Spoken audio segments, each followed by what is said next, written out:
Today we'll be reviewing the IWC Mark XII.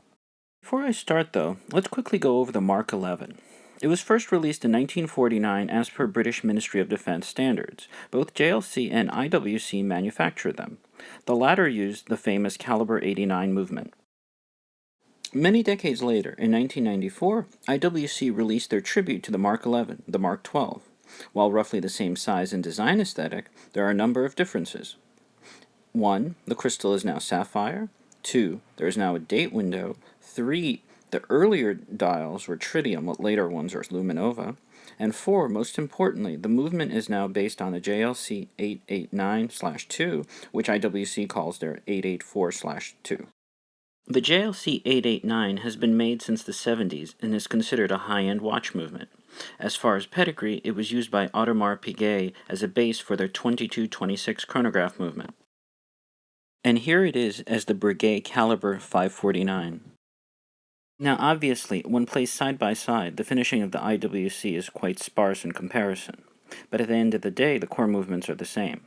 The drawback to it is that it is sensitive to physical knocks and long service intervals. For what it's worth, that can be said about quite a few high-end movements. As interesting as this movement is, it does make you wonder why IWC stopped making the very reliable caliber 89 in 1975. The crown is signed with a fish, indicating water resistance. Amusingly enough, the caseback says the automatic pilot's watch in German, which is a bit odd for a British-designed post-World War II military watch. Here is the Mark XII next to a Seiko 4S15 SUS. The case is approximately 36 mm without the crown, the thickness is about 9 mm, and the lugs are 18 mm wide.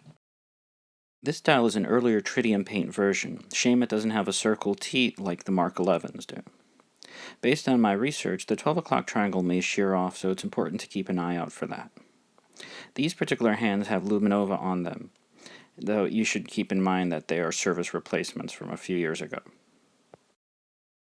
Interestingly enough, the Mark XII designation is also not quite right, as the British military switched from Roman numerals to Arabic numerals after World War II. Like the Mark XI, the watch is highly resistant to magnetic fields due to its soft iron inner cage. The IWC strap buckle is extremely well made. Despite that, I've been wearing it on a NATO strap of late. Also, the included booklet is really nicely done, covering the history of older IWC military watches. It's not something I normally care about, but since they went so far beyond the norm, I felt it was worth mentioning. As for my conclusion, this is a unique watch. On one hand, it is meant to be a tribute to the Mark XI, and aesthetically, it is a reasonable approximation. While some have issue with the date, I happen to prefer it. It also helps that it's an instantaneous change mechanism.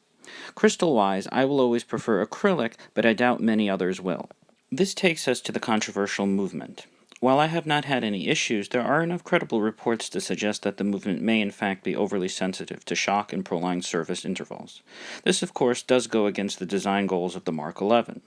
On the flip side, it is a relatively low-cost entry into the world of high-end movements. Perhaps it is not surprising that the Mark XV used an ETA movement after, but for me, as a sad movement snob, it has no appeal at all, coupled with its larger size. I won't even dignify what they produced after that. Ahem. I guess at the end of the day, it's not for everybody. To make matters worse, since IWC was bought by Richemont, getting parts from third parties is not easy at all. That's why I have an eBay save search for spare parts. Armed with those, I can use cheaper and reliable third-party watchmakers. I guess ultimately it's no different than when I have to do with vintage watches. Despite all of these caveats, I really love the watch, and it would be one of the last ones I'd ever want to sell. It's quirky and unique, and nothing like it will ever be made again by IWC or any other brand for that matter. That's about it for this video, and as usual, thanks for watching.